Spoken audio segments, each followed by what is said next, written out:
Olá, pessoal.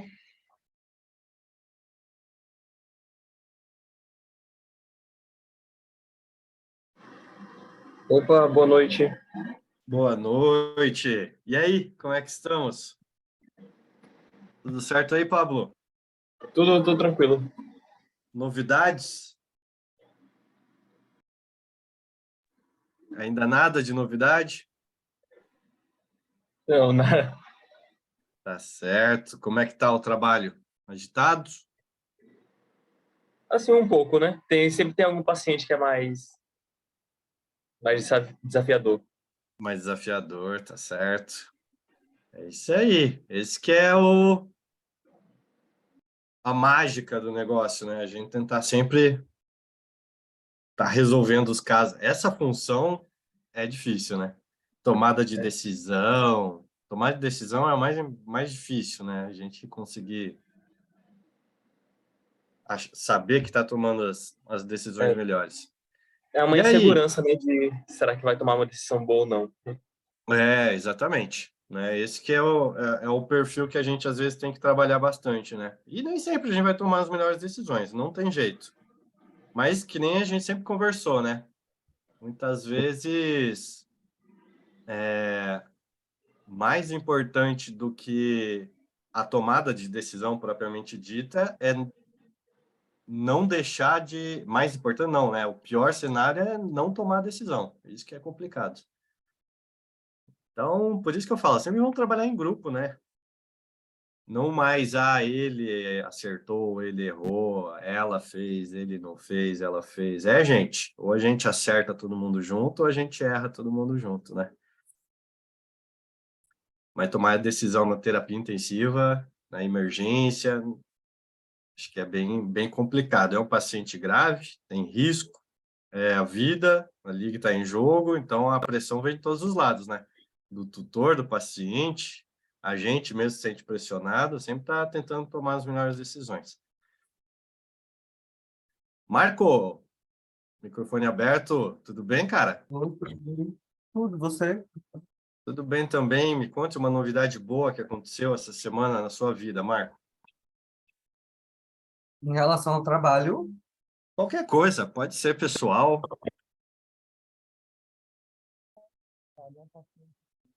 Ih, agora mutou teu. Ficou, acho que você botou o fone, saiu o microfone junto.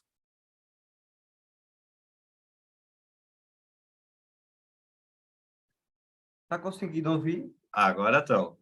Ah, tá, então, eu acho que o legal dessa semana foi um caso que parecia simples, mas se tornou desafiador por dificuldade de comunicação com o cliente, porque Hum, é uma senhorinha que não tem uma facilidade de compreender, sabe? Mesmo as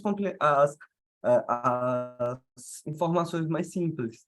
E aí acabou que a gente teve um problema maior. Só um minuto. tá, tranquilo. É, Fala, Marcelo, como é que tá, cara? Beleza? essa cadela, Beleza, beleza. essa E aí? cadela que eu Hum, atendi, só para constar, né? Ela estava com uma parasitose, Ehrlichia babésia. E aí a certo. dona era uma pessoa que não conseguia entender, mesmo você desenhando, você explicando, ela não conseguia, sabe? Eu acho que tem algum problema. Uhum. A cadela ficou boa da erliquiose, mas ao final dos 28 dias, 3 dias depois, ela acabou tendo sinais gastroentéricos. Eu disse, poxa, é a doxy. Só que conversa vai, conversa vem, a gente puxando o assunto, ela começou a falar também que deu a prednisolona pelos 28 dias, junto com a doxy. Nossa. E ela E aí, deu tudo via oral. então, e aí o que aconteceu? A cadela começou a fazer sinais de Addison. Aham. E Mas aí ela deu foi, uma dose diferente, Marco? Ou não? Deu as doses padrões, assim. sim. Só que ela Botou começou. duas medicações pesadas, digamos assim. Sim. E ela começou a se atrapalhar, né? Começou a dar o doxy 2 vezes ao dia, junto com a prednisolona 2 vezes ao dia, durante os É, 28 dias. nossa senhora. Então. Aí, quando tirou, ela começou a fazer sinal gastroentérico. Eu fui puxando pelo básico, tipo, vermifugação, mudança de alimentação. No final da consulta, conversa vai, conversa vem, ela falou que acabou dando o remédio em excesso. Rodou os Hum, eletrólitos, batia. Aí eu fiz novamente a prednisolona e a cadela ficou boa. Mas assim, Nossa. acho que foi isso que foi o legal da semana. Pô, interessante. De certa forma, o paciente está estável agora. É, do entendimento, né, da compressão, muitas vezes o tutor, ela era muito senhorinha, Marco? É uma senhora. É uma senhora. É, Quando eu mas pego esse perfil de cliente, geralmente, sabe o que que eu faço? Eu vejo que a comunicação, por mais que você traduza bem, explique bem, tente mandar uma mensagem e o cliente não consegue receber bem essa mensagem, às vezes eu peço para associar, chamar alguém da família juntos, né? Para ter um entendimento. E às vezes não é nem fator idade, né? Às vezes é fator comportamental polaridade, mesmo, isso, não sei. né? Tutores que estão bem ansiosos. Tem tutor que gosta de treta mesmo, né? A gente sabe disso. Gosta de causar, não quer ouvir o que você tem para receber, né? Então, muitas vezes eu vinculo sempre alguém da família. E o que mais que eu ia te perguntar, Marco? Aproveitando que você estava falando desse caso, é, é Ehrlichia e Babesia, certo? Sim. Relíquia Babésia. E o paciente fez trombocitopenia, foi um Sim. indicador, Trombocitopenia e também fez leucopenia. leucopenia. Você que atendeu de forma primária esse caso, ou você... Sim, aquele de É? forma primária. E aí, qual é o teste que vocês fazem, geralmente, para fazer esse diagnóstico? Então, eu rodei um parcial do hemograma, né, na hora do atendimento, os sinais clínicos, e eu fiz um teste rápido de imunocromatografia, o 4DX. E aí, Ah, juntei a quatro... clínica, Pode falar, estou ouvindo. o hemograma e o 4DX positivo, e aí a gente começou o tratamento. E aí depois a gente fechou a babésia pelo PCR. Ah, legal, isso que eu ia perguntar. Hoje o 4DX vocês têm direto aí, ou vocês têm que mandar para fora, para Não, nós laboratório? temos direto. Ah, legal, bacana. É... Pô, show de bola, e agora o paciente está bem, então. Tá, testado. Esperado, plaqueta subiu. Então, ela estava com tudo ótimo. Só que a única coisa que ficou ruim foram os eletrólitos. E aí batia, ela fez um hipoadreno iatrogênico. Porque Aham. no hemograma estava tudo perfeito. E a cadela só apresentou, na verdade, apatia. A glicemia, ela estava próximo ao limite inferior, então batia. E os Hum. eletrólitos, a relação baixou a menos de 23. Aí, Aham. pronto. Foi um ácido iatrogênico.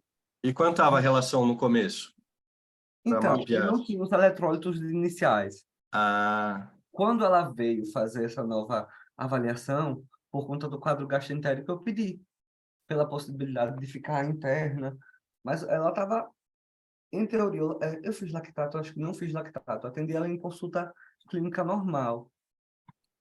Ela só apresentou apatia, hiporexia e a barriga começou a fazer barulho, não fez diarreia. uhum, Minto, fez cocô pastoso. E aí a gente começou porque aqui a gente atende muito gastroenterite, sabe? uhum, De origem alimentar, de origem parasitária, a gente acaba tendo uma grande rotina. E eu fui pelo básico, sabe? uhum. As alimentações, a questão de vermifugação. Conversa, foi realmente no final da anamnese que é quando a gente tocou no assunto do hemoparasita que ela falou que deu os remédios, né? E eu anotava, desenhei, tipo, eu botei alarme no celular dela para ela poder lembrar dos dias das aplicações de atropinimizol, mas mesmo assim acabou acontecendo isso. É o perfil de cliente que a gente acaba tendo também muito. Ela é muito preocupada, realmente ansiosa. Hoje eu recebi um áudio dela, tanto me agradecendo e pedindo para fazer, tipo, orçamento de todas as vacinas que ela quer atualizar tudo, depois Uhum, com a cadela. uhum. Mas, ao mesmo tempo, ela é uma senhorinha, tipo, que mora só, trabalha o dia todo. Eu acho que ela é comerciante, pelo que ela falou. E ela sempre vai ao final do plantão. E ela, tipo, não consegue, eu não sei se é cansada, se não consegue entender realmente tudo. A gente desenha, manda o áudio, só que ela acaba se atrapalhando mesmo. Casa E tá atrapalhando. é, Gente. é Pior difícil, que não assim. tem nem tecnologia para resolver esse tipo de situação, né? É todo perfil, né? E Aracaju É. é uma cidade pequena. Acabou que a gente postou uma foto, disse, "Ai, graças a Deus, ela conseguiu curar do quadro." Aí uma amiga minha, que até trabalhou com a gente, a doutora Alessandra, ela trabalha até mais na parte de especialista, Ela falou, opa, já atendi. Essa mulher é muito, muito doida. Eu digo, é. Já tem o histórico, então. Cara, que interessante. Esses dias teve um paciente meu que eu atendi há 1 ano e meio atrás, da parte respiratória, e Marcelo sabe aí, né? A gente não tem como abrir mão de corticoide para a parte respiratória, né? E às vezes o que a gente tenta fazer, dependendo do caso, é minimizar fazendo manutenção com bombinha, por exemplo, né? Para ter que minimizar os efeitos né, sistêmicos do corticoide ou pulsoterapia, né? Mas nas crises não tem jeito, né? Não tem como abrir mão. Então, essa cliente, passei para ela um corticoide via oral 7 dias, falei, vamos fazer manutenção de bombinha, volta daqui 7 dias. Não voltou. Vou lá, fui atrás, né? Ela não, resolveu super bem na bombinha. Eu falei, ah, beleza, né? Mas é sempre bom a gente ter os xaropinhos em casa e tal. Eventualmente, se tiver alguma nova crise, me avisa, né? Que muitas vezes a gente tem que reintroduzir essa terapia sistêmica mesmo. E aí, passou 1 ano e meio, desses dias me ligaram do internamento do hospital, doutor, tô com um paciente teu aqui, ele veio fazer patela, se eu não me engano, e só que, olha, ele tá com o fígado arrebentado. Cliente tá fazendo 1 ano e meio de corticoide via oral para o paciente, né? A gente pode tirar o corticoide como se eu tivesse indicado essa terapia, né? Então, tem É perfil de muito cliente, complicado. gente, que não tem jeito. Falei, meu Deus, na hora, mandei um áudio para ela, falei, Fabiane do céu, pelo amor de Deus. E se eu falei isso, né, peço milhões de desculpas, mas isso está muito errado. Dela, não, eu fiz por conta, achei que não tinha problema e tal. Ver como às vezes a gente tem que reforçar a informação e não tem jeito, mesmo assim às vezes escapa, né? Mas legal, Marco, parabéns, cara. Legal que o paciente está bem, legal que você criou, de certa forma, Uhum. um relacionamento legal com o cliente, isso é bem importante também, né? Por mais que eles tenham difícil entendimento, muitas vezes é esse relacionamento, essa possibilidade de estar sempre esclarecendo, né? O pior de tudo é quando não tem informação, né? Mas sempre tentando trazer informação, comunicação, aí o paciente que se beneficia, né? Independente dos... E parabéns pela condução do caso, né? Triou bem, classificou bem, tratou bem, e apesar das intercorrências aí no meio do caminho, recuperou o paciente, né? Show de bola. Diga lá, pode falar, Eu Marco. queria até discutir um outro caso, que assim, eu acho que ainda eu vou continuar esse caso, ele está em andamento. Tá, vamos lá. Estamos Então, aqui para, ó, hoje, pessoal, discussão de caso clínico, e todo mundo, se quiser abrir microfone, a hora, fazer, tecer comentário, fiquem bem à vontade aí, tá bom? A ideia é essa mesmo. Mas, Marco, manda ver, vamos lá. então, esse foi um caso interessante. A tutora era médica, ela tem uma viagem marcada, acho que para o fim da semana ela vai para a Europa. E aí a cadela começou a espirrar nessa mudança de clima que a gente está tendo essa semana. Aí eu escutei, fiz todo o exame clínico, a cadela não tinha nada, tipo, nenhum parâmetro alterado, apenas o espirro, né? E a cadela é bastante ansiosa. Tipo, é uma SRD resgatada, eu acho que por isso se tornou bastante ansioso. Ela tem até histórico de trauma quando mais jovem, de fazer arte. E aí o que acontece? Ela veio com esse quadro de espirro. Espirro. E aí basicamente eu não tinha, assim, ó, eu preciso de um exame radiográfico. Pelo menos eu pensei, né? Eu auscultei, não tinha nada em ausculta pulmonar, pelo menos eu não vi nenhum som adventício. Não vi nada realmente em viário superior, mas a cadela sempre espirrava.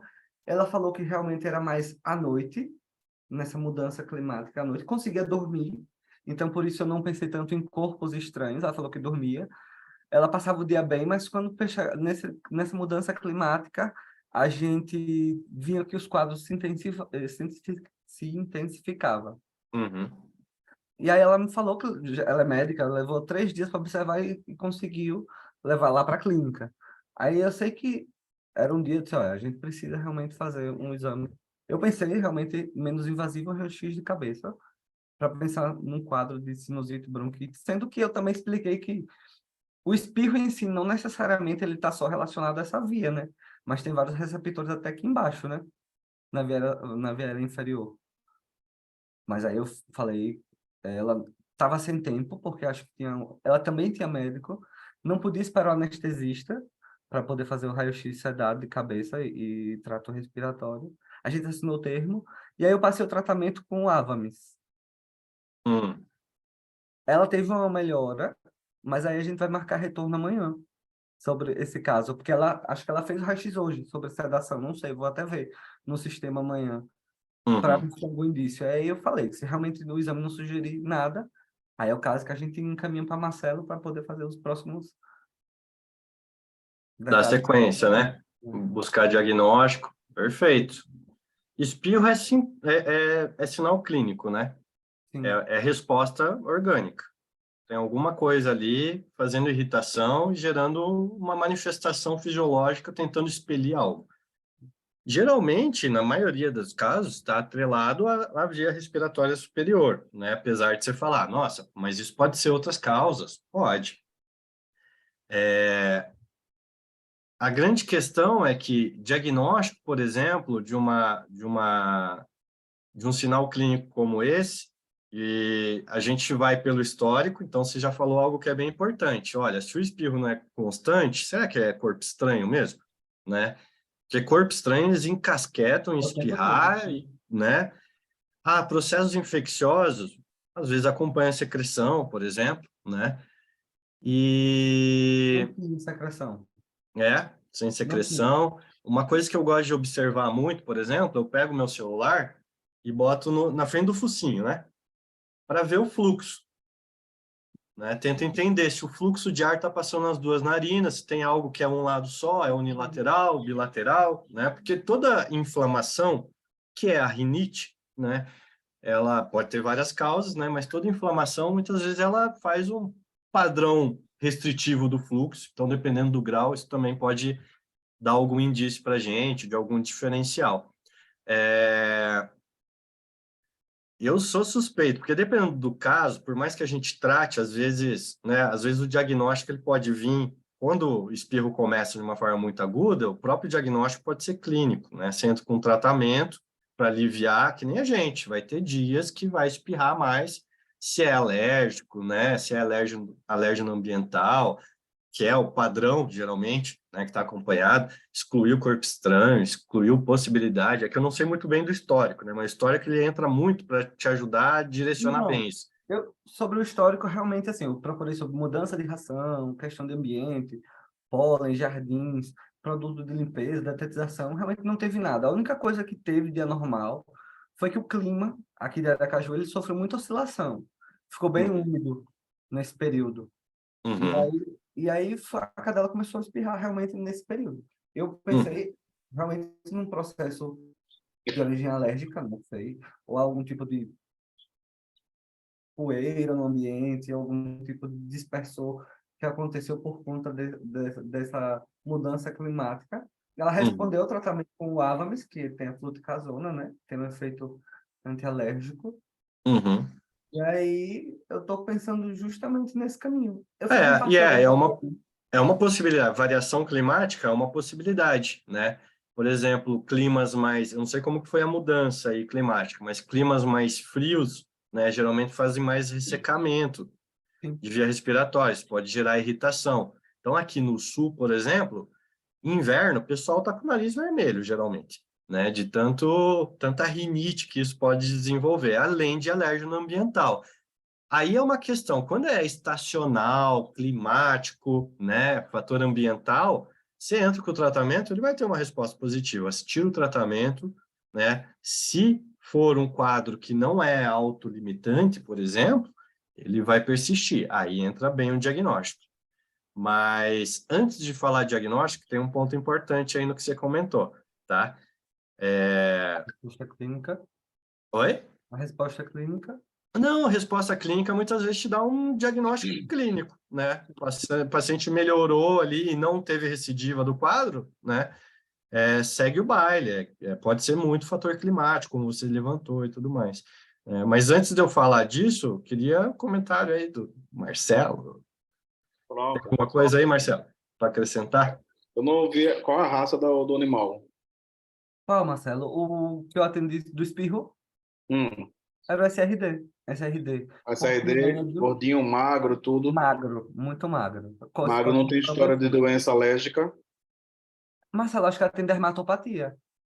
Então, Então, pode ser atopia, mora né? onde? Você procurou saber onde mora, se teve mudança Apartamento. em Apartamento. apartamento?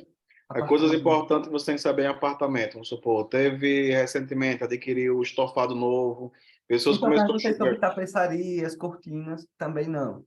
Nada, Não zero. tem histórico. Entendeu? Ela tem só histórico de uma fratura, que eu lembro que ela foi atendida por doutora Alessandra lá no ano passado, e algumas falhas na pele, algumas piodermites, de origem alérgica, mas nunca fecharam aquele Boca, diagnóstico. olhou dentição, tem Normal, assim, tipo, não lembro de ter nada chamado a atenção. nada, nenhuma periodontite, os incisivos Nada, é jovem, baixos. 1 ano e 2 meses. Ah, é bebê, é novinha. É, então, eu pensei realmente no É, processo o alérgico que tinha histórico, sido o aí. histórico conduz assim para realmente o processo de rinite alérgica. Agora, assim, você faz o tratamento, você usa o Avanes, eu até acho ruim de dar o Avanes pro cão. Geralmente, nesses casos, eu peço para fazer lavagem, entendeu? E nebulizar mesmo com um corticoide. Eu E fiz o agora clorimida fazer um associado. antistamínico sistêmico, entendeu? Caso não resolva, assim, raio-x, a gente vai ficar com muita coisa em aberto. Somente você vai anestesiar, vai gastar, tudo, às vezes vai ficar na mesma coisa. O melhor mesmo, a gente não vendo resposta, era partir para a rinoscopia, entendeu? Aí a Ó, rinoscopia, a gente teria ter uma resposta melhor, até coleta material. Não indica tá fazendo cultura, nem nada, no máximo uma citologia, entendeu? É o que a gente pegaria mais. A gente teria uma Perfeito. resposta melhor. Então, só que eu tô nessa metade pra cá, ainda do caminho, né? Não, mas é, você fez certo, entendeu? Perfeito. E o seu raciocínio inicial também foi muito bom, excluir corpo estranho. É uma das coisas que às vezes vem um espirro agudo, a gente deixa de pensar e pode ser um corpo estranho. E às vezes nas primeiras 24 ou 72 horas não vai ter nenhum tipo de secreção. Mas aí depois, com o tempo, ela começa a ter uma descarga purulenta, tudo, e aí você mata a charada, às vezes, solicitando o exame.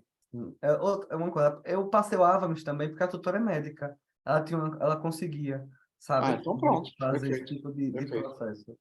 Aí, show de teve uma bola. resposta boa clínica. Eu acho que acho que ela vai voltar para mim amanhã. É, e dependendo se o quadro persistir, né? Daí eu acho que encaixa bem mesmo o especialista. Mas que nem o Aí Marcelo sobe para falou, Marcelo. é isso aí. Mas que nem o Marcelo falou, Marco, abordagem é isso aí, né? Abordagem clínica tenta sempre fazer diagnóstico, seja ele clínico ou partir direto, né, para indicação. Ih, foi embora. O Marco foi embora.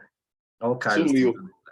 Sumiu. Daniel, Mas então tem, rindo, eu acho que raio de crânio nesses casos aí é, vai trazer informação, é talvez muito só. limitado, e às vezes gasta anestesia, tudo, e não tem muita coisa não. Complementa, entendeu? Sempre É, fazendo esse complemento. Eu não sei qual é a tua experiência, Daniel, com relação a moteloclaste. Você já viu aquela medicação que o pessoal tem usado muito para pacientes com recidiva de bronquiectasia, tudo. E eu uhum. tenho algumas experiências de alguns colegas assim, que Minha filha diminuem a usa. recidiva, principalmente a bronquite. Uhum. O que você falou, Andressa? Valentina usa muito Lucas. Usa? É, Você vê a resposta? Alergia, olha, eu. quando ela tá com crise alérgica, aí eu acho que ele tem menos efeitos colaterais com relação aos outros, né? Sinto ele melhor nesse sentido, mas para crise alérgica, é algo muito simples. Na verdade, o que está se preconizando, principalmente na pneu, a gente tem discutido muito, é a questão de a gente não ter tanta recidiva, tanto das bronquites, entendeu? O limite de inibir os leucotrienos diminui a inflamação. Com isso, evita tanta recidiva, entendeu? Então, não usar na fase aguda, a gente tentando usar depois de 15 dias da crise e fazer meio que um bom tempo, uns 6 meses, 8 meses, e acompanhando o paciente. Eu não tenho tanta experiência, entendeu? Eu comecei a prescrever e vou ver. Eu queria saber de você, se tua experiência com relação a isso. Não, também, mesma coisa, que a gente está caminhando ainda, que nem se falou, acho que falta tempo ainda, né, para validação, mas caminhando para isso também agora, viu, Marcelo? Eu não sei quando que você viu, para mim chegou muito recente, eu acho que semana retrasada que a gente sentou aqui com o Então, time na de uso. verdade, o meu foi mês passado. Esse mês a gente teve debate na turma, entendeu? Para fazer essas medicações. Isso ficou todo mundo assim, assustado. Alguns colegas já faziam uso, entendeu? Meio que empiricamente, por pegar pneus humanos. E aí Uhum, começaram a fazer e começaram a ter resposta. Que outro também que é muito polêmico também em via aérea hoje em dia para esses pneumopatas é o estanozolol. Então, assim, você vê pessoas detonando, outros falando bem. E, por experiência, eu estou com 2 colegas minhas que estão usando, já tem mais de 9 meses usando, e estão dando respostas positivas, entendeu? Ela está querendo bacana. publicar um trabalho sobre isso, que, assim, não tem Validar. transaminases, nem nada, a parte metabólica está se mantendo e o paciente melhorou muito clinicamente, principalmente SPITs, com aqueles colapsos bronquiais. Uhum. Pô, interessante. Vocês chegaram alguma vez a fazer stent bronquial aí? Não, eu acompanhei, na verdade, alguns colegas meus comentando, e assim, não deram bom, não. Eles tossem bastante, igual o humano, Tossem cara. mais do que o normal, na verdade. Exatamente, Tossem mais do que o exatamente. normal, ficam com mais corticoide e fazem muito granuloma. E aí, eu Exato, não sei até quando esse stent vai ser milagroso, entendeu? Eu vi exato. colocando agora esse final de semana stent de laringe. Pô, esse assim eu achei espetacular. Principalmente para Uhum. PUG, entendeu? Aqueles É. pacientes que têm colapso de laringe grau 3, tudo que assim não estão respirando, coloca o Uhum. stent para dar uma desinflamada, faz a ressecção das eretinoides e assim o animal tem uma resposta muito boa. Ô, Marcelo, bem colocado aí, até para a gente conversar com a equipe. Vocês fazem, não sei se é você mesmo, se é cirurgião, mas fazem a Staphyleck, Sim. Rhino, é? Sabe por quê, gente? Os braquicefálicos, principalmente falando de pug, pug, acho que é o campeão disso. Hoje Sim. eles já têm indicação, gente, no ato da castração, já passa para o pneu fazer uma avaliação de um braquicefálico, talvez já indicar a cirurgia. Eles fazem muito esses colapsos de glote por conta dessa, dessa síndrome deles, e no futuro dá muito prejuízo, né? Então, eu já tenho muita recomendação. Não sei se é a mesma recomendação que você tem aí, Marcelo, mas está sendo meio eletivo hoje em dia Staphyleck e Então, rinoplastia para pug. o grande problema, assim, hoje em dia eu atendo muito pug e já falo isso logo de cara. Qual o problema? Que, assim, eu quero fazer o estadiamento. E, assim, culturalmente as pessoas não aceitam. Eles têm o costume de querer pensar, já que vai fazer, faz a Staphyleck, faz a Rhino e acha que isso é tudo. Então, o pug tem os turbinados, exuberantes. Então, assim, tem muita coisa no pug que não está sendo avaliada. Aí você mexe aqui e piora o quadro clínico do paciente. Claro, tem que passar antes por uma avaliação do pneumo, E né, na minha aí, opinião. quando a gente fala isso, coloca assim, 90% recua, entendeu? Aí, geralmente, é outra polêmica. Eu estou até agora tentando adquirir um laser também, né? Porque eu quero começar a fazer com laser. Eu Eu comecei com comecei... laser, cara, é outra vida, viu? Você já está usando? Ó, outra vida. Então, é assim, Outra porque eu vida. fazia aquela coisa medieval e é um sofrimento, assim, fora da caixinha. E aí eu acompanhei 2 cirurgias com laser, pô, assim, a recuperação de imediato, assim, muito, muito tranquila. Entendeu? É, Muito bem tranquila dessa. mesmo. Eu fiquei, assim, super Sensacional. feliz. Gente, essa abordagem do braquicefálico, vamos pensar o seguinte, ele já vem com uma doença, né? Ele já vai ter prejuízo no futuro. E qualidade de ar, respirar bem, eu acho que é o básico, né, da manutenção da vida para qualquer paciente. O tutor, ele não tem esse entendimento. É bonito a raça braquicefálica, eu tenho 2, né? Mas a gente tem que entender e talvez fazer essa informação quando a gente faz abordagem clínica, né? Estou pensando na clínica geral, na especialidade também, né, de um paciente que é braquicefálico, puxa, vai ser importante, gente, ter um especialista aí fazendo avaliação e talvez só trazendo informação, talvez não faça nenhum procedimento, mas trazendo informação ali que vai ajudar esse paciente a ter qualidade de vida no futuro, né? Para marcar, para não chegar do jeito que chega para a gente, né, Marcelo, que é grau 4 de colapso de traqueia, bronquiectasia, né, broncoespasmo, paciente... Então, sempre quando a gente pensa em medicina preventiva, eu acho que essa é a abordagem legal, que nós, como clínicos gerais, antes de ser especialista, a gente é clínico, né? Como clínico geral, é pensar em medicina preventiva, né? E braquicefálico, gente, de verdade, o benefício que ele vai ter de ter um profissional acompanhando ele o resto da vida é sensacional. Né? E vai precisar, pode ter certeza. O importante é não precisar na hora que a coisa, né, estiver pegando. Ah, não tem especialista ou como clínico dá para conduzir, tem experiência com a síndrome? Beleza, né? Mas algo que eu já antecipo para vocês, né? Muitos deles hoje em dia já estão passando por procedimento eletivo, né? Só que isso tem que ser feito bem planejadinho. Então, às vezes, é importante indicar antes alguma avaliação de um especialista. E outra coisa que eu ia conversar, tipo, o Marco, ele trouxe um caso bem legal para a gente, de um paciente respiratório, a gente é suspeito para falar disso, né, Marcelo? Mas quando tiver dúvida sobre algum exame, troca ideia com o pneumo também, né? Porque dependendo do cenário, já aproveita o paciente e já manda direto para rino, né? É uma abordagem. Ou muitos pacientes que vêm encaminhado para mim direto para rino, sem passar para avaliação. O doutor Daniel te encaminha para a rinodoscopia para o paciente por causa de sangramento nasal, né? A gente não faz rinoscopia no paciente com sangramento ativo, não tem como, né? Então, é a mesma coisa que mandar um paciente para uma ressonância magnética, um neurológico, né? Mandar para uma ressonância sem conversar com o neuro. E às vezes não era ressonância, talvez era atomo, entendeu? Então, isso ajuda bastante. Especialista está aí para isso, né? Para a gente amparar essas brechas. E, Marco, uma coisa que eu lembrei agora também, você chegou a ver esse espirro do paciente?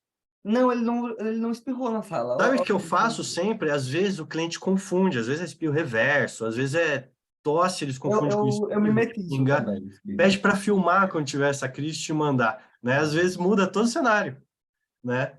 E vou te falar, teve uns casos que eu peguei que era espirro e na verdade não era espirro, era espirro Isso reverso. acontece às vezes, mas eu mimetizei basicamente os sons e realmente era espirro mesmo. E eu confiei Sensacional. uma profissional de saúde. Falando, a gente está com um caso interessante no internamento. De um paciente... Antes de você falar, Marco, deixa eu dar oi para a Andressa, que nem consegui conversar com ela hoje. Oi, Andressa, tudo certo? A Andressa tem 2 casos aí para trazer para a gente, né? Boa noite. Boa Você noite. tá me evitando, porque amanhã o dia é longo, percebi. Amanhã o dia vai ser longo, hein? Amanhã nós temos um intensivão aí de Mr. Zu. Sávio, Carlos, Mahara, Fernanda, Pablo, Elaine, algum caso antes, senão vai ficar eu, Marco e Marcelo aqui.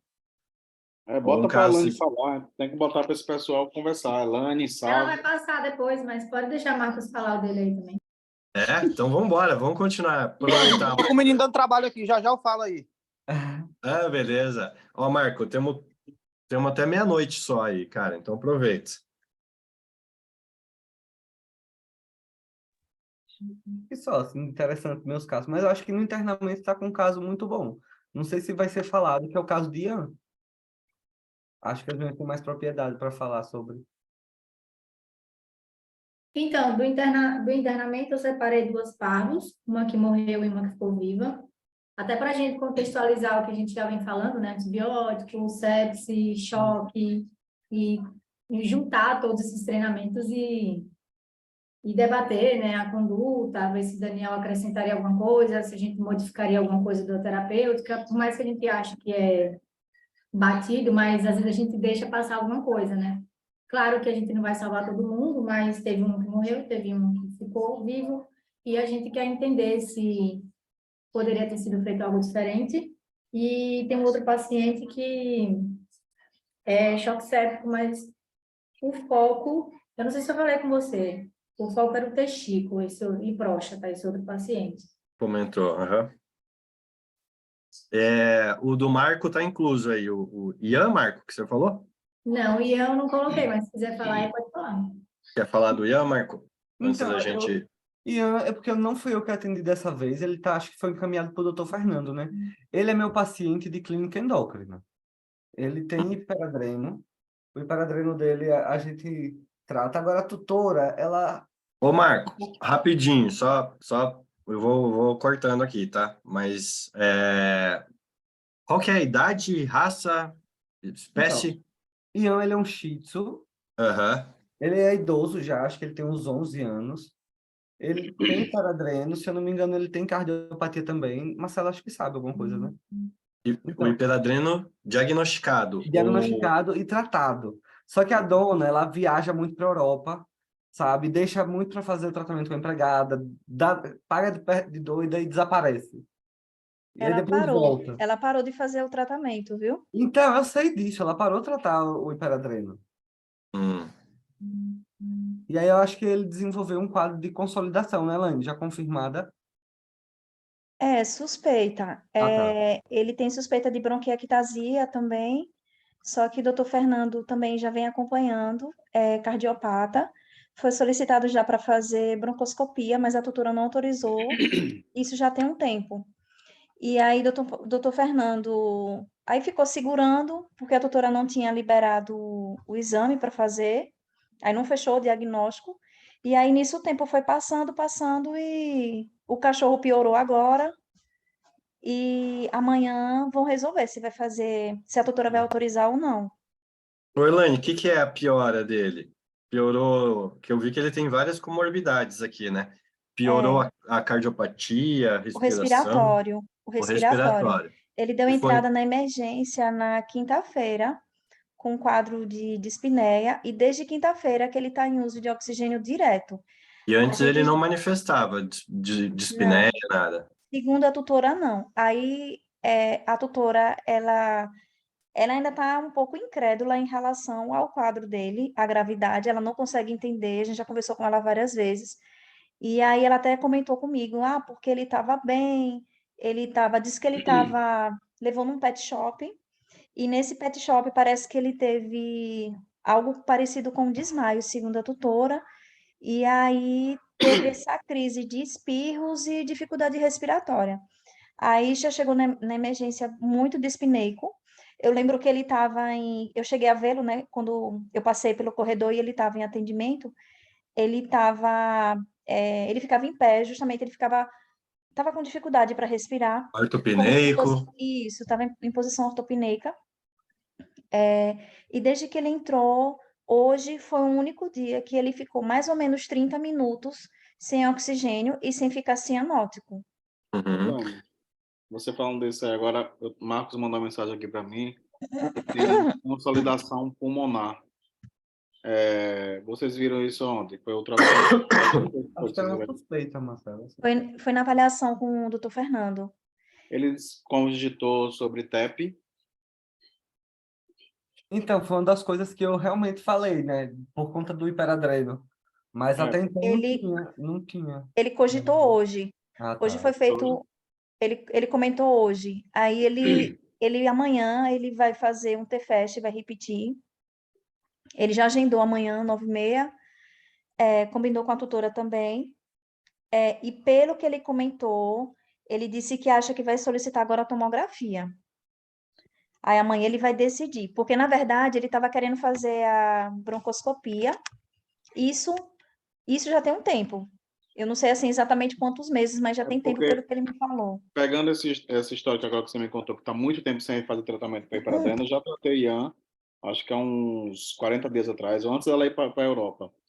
E ele é hipertenso, é cardiopata e endocrinopata, assim, bem avançado. Ele toma realmente, faz um tratamento com o Marcos já há um tempo, e ele estava até bem tranquilo, bem compensado. Ele fazia muito quadro de bronquite, e até na época que eu conversei com ela, ela me perguntou se o exame era muito arriscado. Eu disse, tem seu grau de risco, sim, entendeu? E aí ela disse, então eu tô com medo de fazer, tô com medo desse exame acontecer alguma coisa. Olha, sem o exame não conseguir fechar o diagnóstico. Mas eu concordei com tudo que o Fernando falou. Agora, esse histórico que você está me contando aí, faz sentido pensar no TEP. Você tem me falado de E manhã agora da pressão, da hipertensão pulmonar, não foi isso? isso foi. É isso que eu ia complementar. Porque a única coisa que eu estava sabendo mesmo era da questão da hipertensão pulmonar. Eu até falei bem assim, qual o medicamento? Não, já está usando tudo isso. Então, beleza, vamos ver agora os exames. Ele E chegou a aí fazer raio-x na internação e ecocardio para o fez. raio-x de tórax apareceu alguma coisa ou não? Ele repetiu hoje o raio-x. Só que eu acabei não pegando o laudo ainda. Deixa eu ver se eu consigo aqui, peraí. Veja a Tá. imagem aí. E Eu ecocardio não consigo. não tem uma ideia do Andressa, último ecocardio, né? Ecocardio foi feito ou não pediram ecocardio pulmonar? foi feito na sexta-feira. Daí ele tinha hipertensão E ele pulmonar, fez, alta probabilidade, alta pelo que foi passado. probabilidade, E foi feito também um T-Fest. tinha linha B, sinais de edema pulmonar ou não? Então, a princípio, não. Tá, podemos talvez deixar um pouquinho de lado a parte do edema, né? Pensando na dispneia. Gente, o Marcelo falou uma coisa legal aí. Duas coisas. Endocrinopatia Uhum. e pancreatite para fazer trombo é assim, ó. Tem dedímero por aí, gente? Tem, né? Legal. Pode continuar, Elaine. Desculpa. Pode ir Não, falando.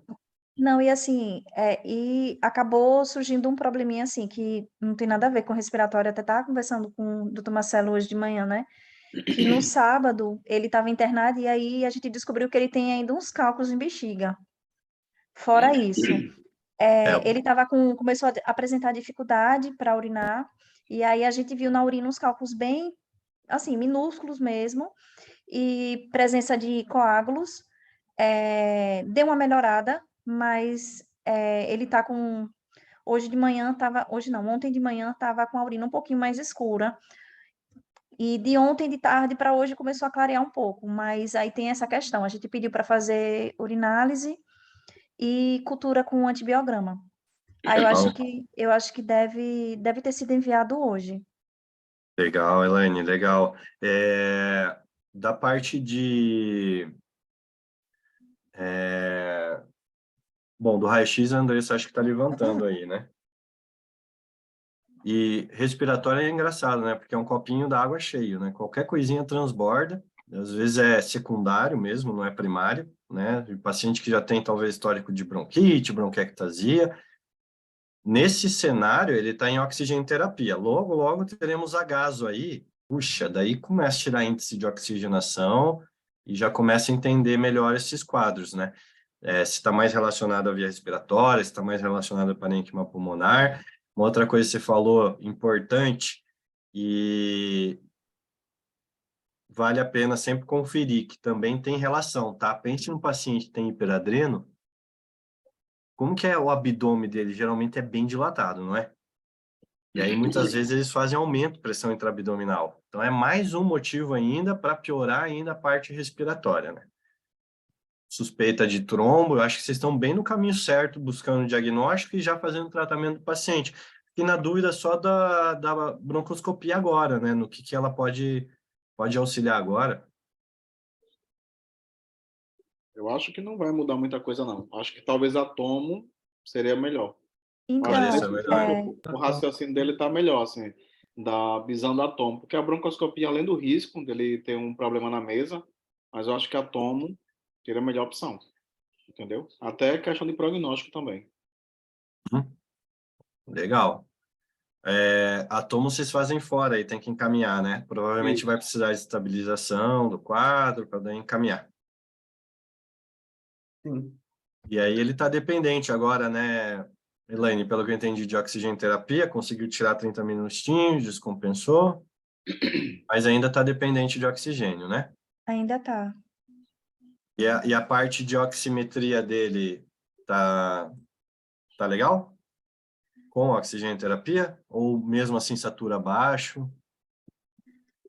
Então, a gente tá com um probleminha no sensor. Ah, tá. Aí a gente não consegue, só consegue estar visualizando a saturação realmente quando o paciente fica bem quietinho, sabe? Uhum, Aí não se mexe muito. A gente está com essa dificuldade. legal. E é interessante, né? Sabia que, apesar de muitas vezes a gente não tá com o recurso na mão. André, estou tentando abrir aqui, tá? Mas não sei se eu vou conseguir. Abre. É, não ter recurso, a gente consegue fazer diagnóstico de insuficiência respiratória, muitas vezes clínico, né? Por exemplo, ele tem respiração abdominal, muita respiração abdominal? Ou não, não é o caso dele. É só a dispneia, né? Ih, tá cortado o microfone, Elaine. Aí, Às vezes ele tem, mas é mais dispneia mesmo. tá, mais Quando ele dispneia fica um mesmo. pouquinho, Hum? Perfeito. Deixa eu ver aqui. André, você quer ir comentando? Marcelo, alguma coisa? Eu vou olhando o raio-x aqui. Ô, Elaine, quando precisar de oxímetro, o meu aparelho também faz oximetria, entendeu? Vai precisando você, um caso desse, você pode me pedir lá em cima, você faz a oximetria dele, entendeu? O meu também, Elaine. Então, o oxímetro tem vários aí. Eu vi aqui no mapa que ele está fazendo uma frequência respiratória de 22, 20. Abaixa. Porque geralmente TEP eles Aumenta a Bom, não frequência. sei, né? Uma pergunta também para o Daniel. O TEP, como é uma área que não é ventilada, né? É uma área perfundida, mas não ventilada. É isso? No TEP. Na verdade, Tem feito shunt? não envolve muito, ele entra mais como um shunt pulmonar. Ele não envolve muito essa relação das zonas de WESH, né, de áreas mais perfundidas ou mais ventiladas, porque geralmente eles vão pegar um pulmão inteiro, um lado do pulmão inteiro. E esse fica afuncional. Então, todas as áreas, independente das zonas de WESH, elas não vão estar ventiladas, não vão estar perfundidas, né? Então, eu pensaria, eu não estou conseguindo abrir o raio-x direito só, Aí você Andrés. acha que faria sentido ele ter um TEP agudo assim? Porque, teoricamente, essas áreas, elas não oxigenam. Você dá o oxigênio, mas o oxigênio ele não vai entrar nessa região. Assim, o que eu estou pensando, aí você me corrige.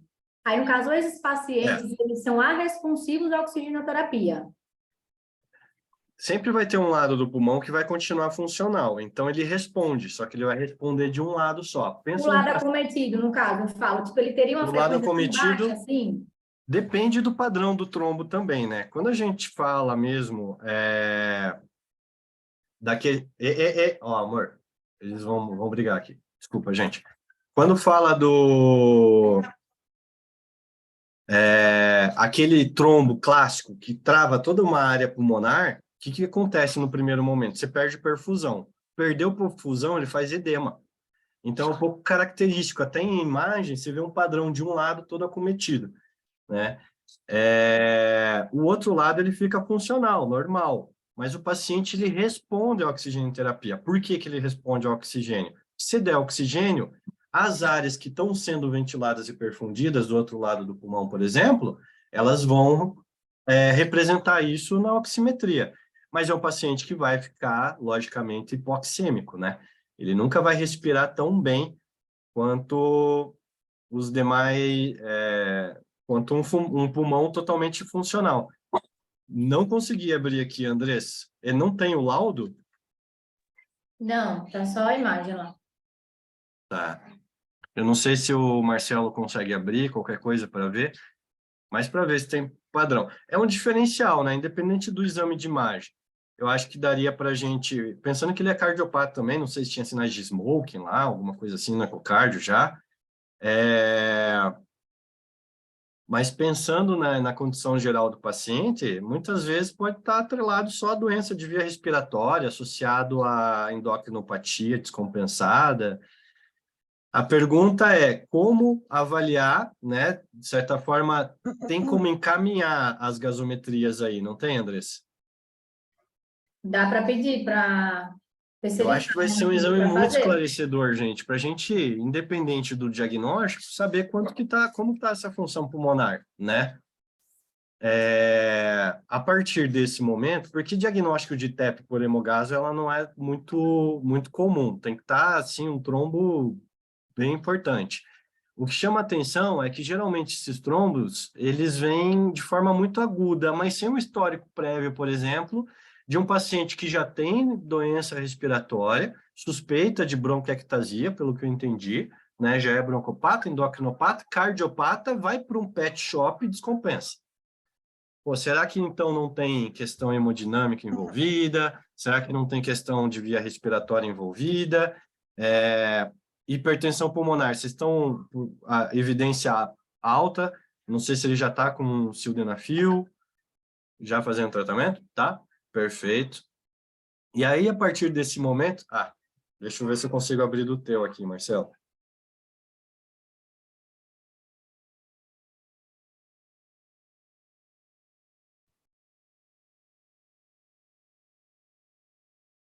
Eu lasqueira.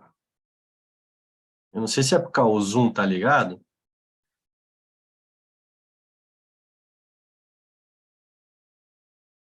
Mas não consigo olhar. Já tento abrir, tá, gente? E aí a gasometria ela vai ser bem esclarecedora nesse cenário, porque ela exclui um pouco de alguns diagnósticos e entra um outro. Uma outra coisa que eu não entendi direito, fez ecocardio durante essa fase pós-descompensação ou não? ou a ecocardia anterior?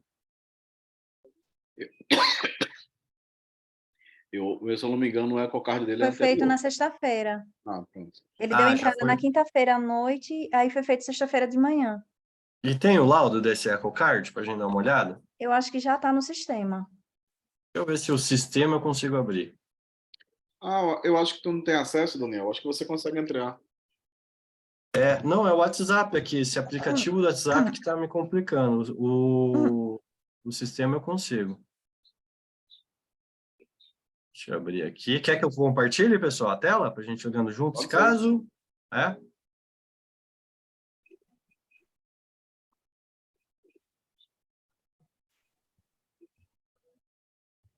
Simbora.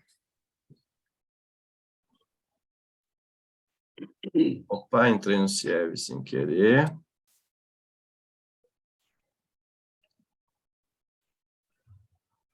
O paciente está internado, né? Tá. Uhum.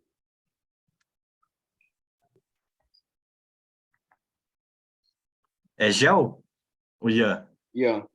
Nossa, essa gel aqui, tô curioso, quero saber dela depois. Classificação, pessoal, tá tudo certo? Ó, aqui, ó, 6. Se essa classificação estiverem certas.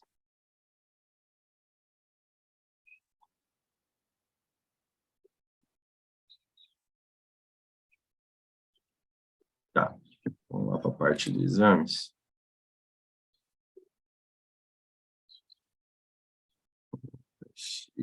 Exames laboratoriais.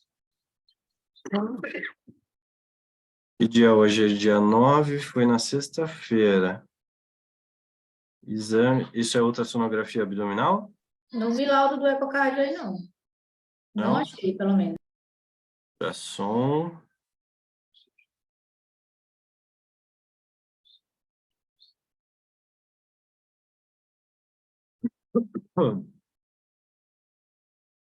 Você viu, Elaine, se o laudo do ecocardio dele tá aí?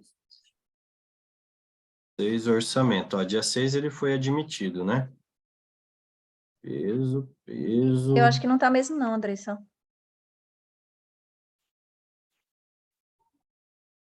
Ele fez hematúria também?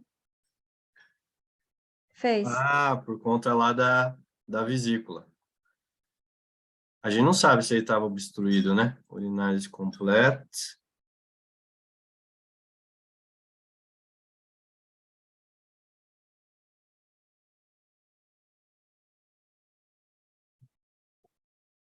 Tadinho. Mais uma coisa ainda, né? Para atrapalhar. Ó, não tô vendo laudo de ecocardio por enquanto. Laboratorial. Urinálise.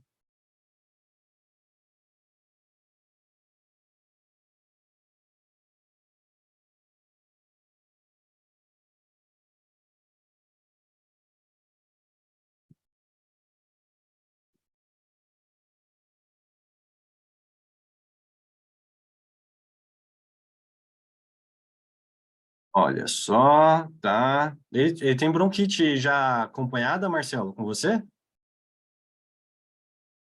Marcelo tá fora, eu acho. Tá fora? Alguém lembra se ele tinha histórico de bronquite? Coração bem grandinho Sabe, também. Elaine? Tem opacificação sim, tá, gente? Demarcação brônquica.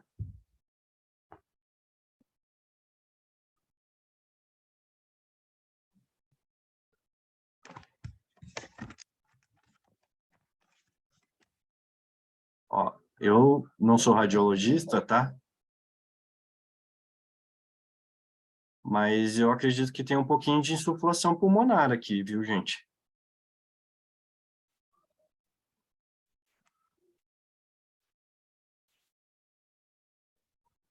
Sim, tem bronquite associada. Parênquima pulmonar. Não é muito característico de trombo, não, viu? Dá pra gente fazer o quê? TEP para excluir. Agora, fibrose pulmonar, né? Pensando que se é um paciente que já tem cor pulmonar e hipertensão pulmonar crônica, chance dele fazer fibrose é bem alta também.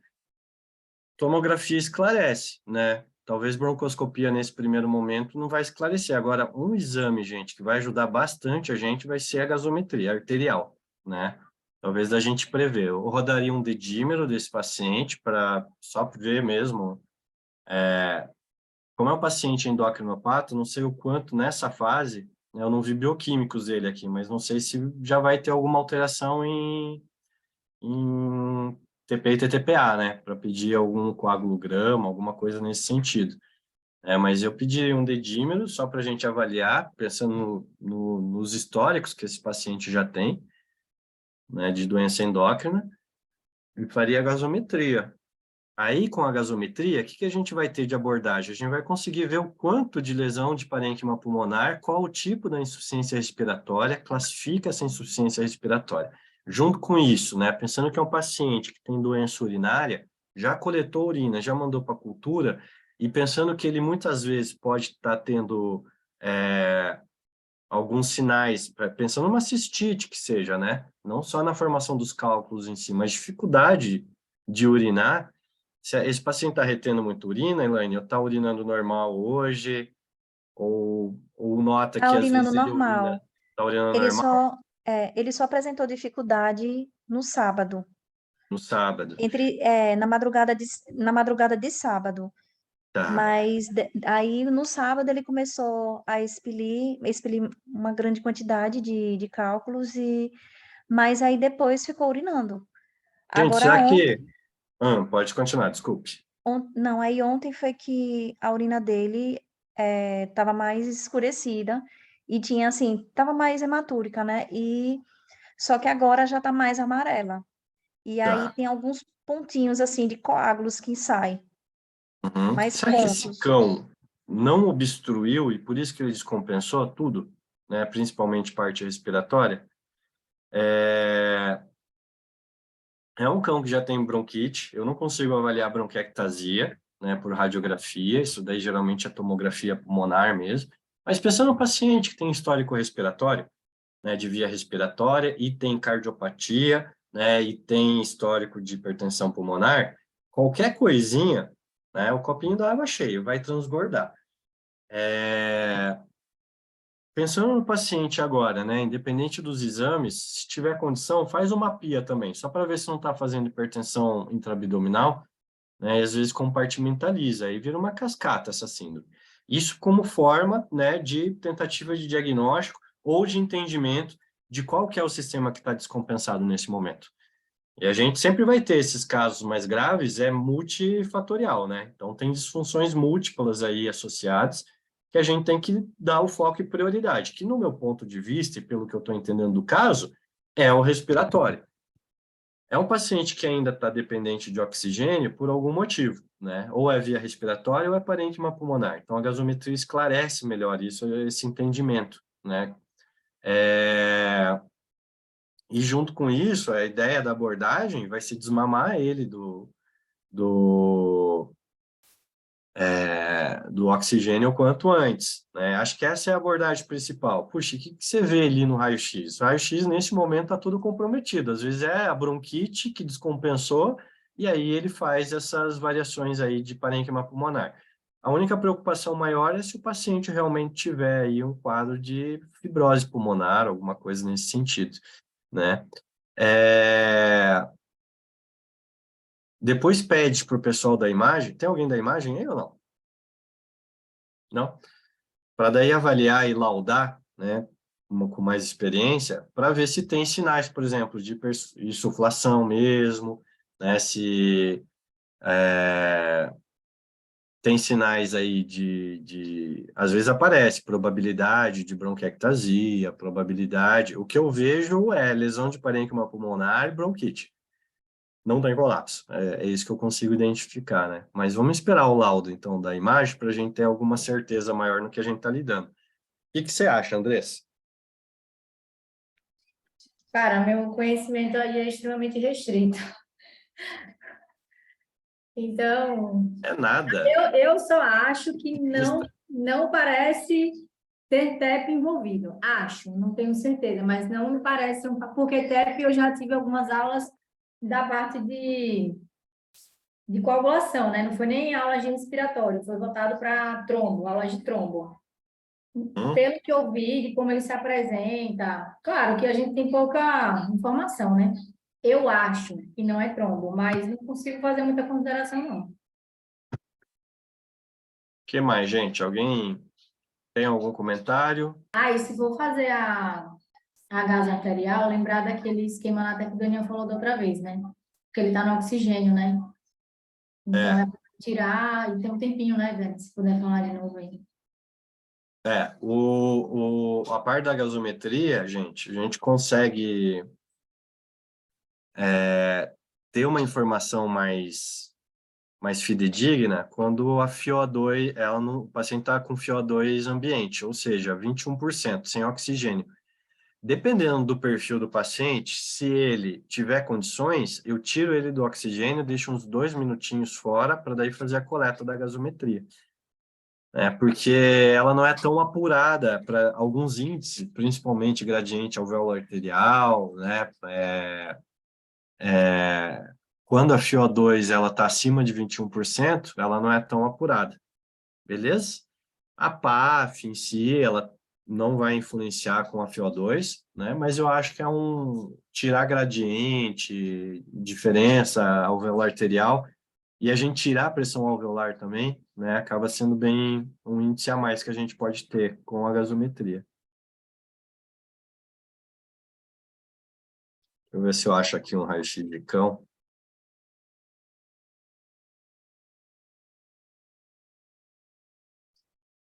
que mais, gente?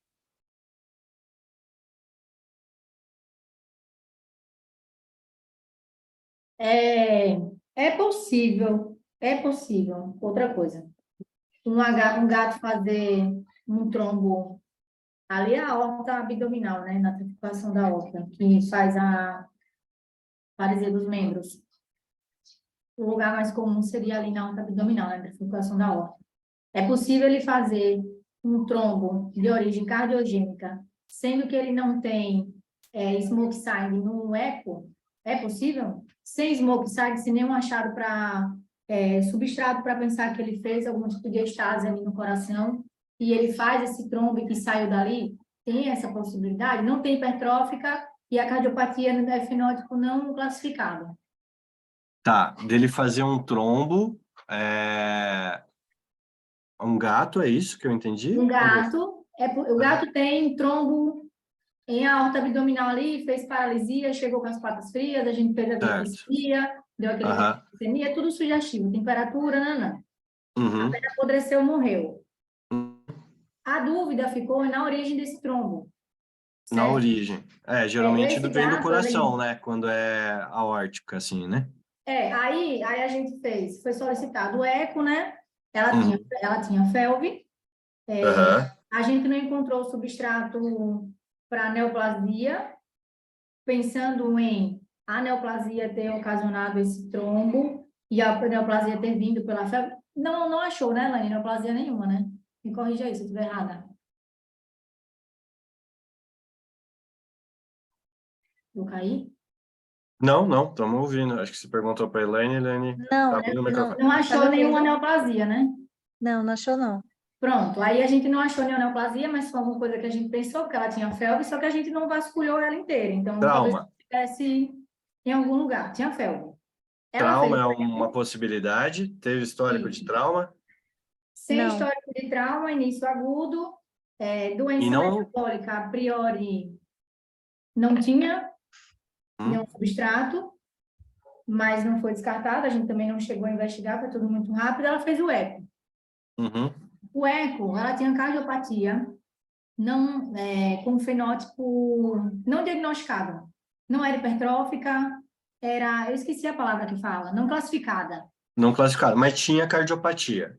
Ou Tinha. tinha disfunção cardíaca, certo? Aí eu não sei se a disfunção era sistólica, se era diastólica, não me parecia que era uma disfunção grave, até porque ele comentou comigo, falou, vai ter que ver direitinho para tratar, e geralmente quando ele encontra alguma alteração grave, ele fala, André, só inicie com tal coisa.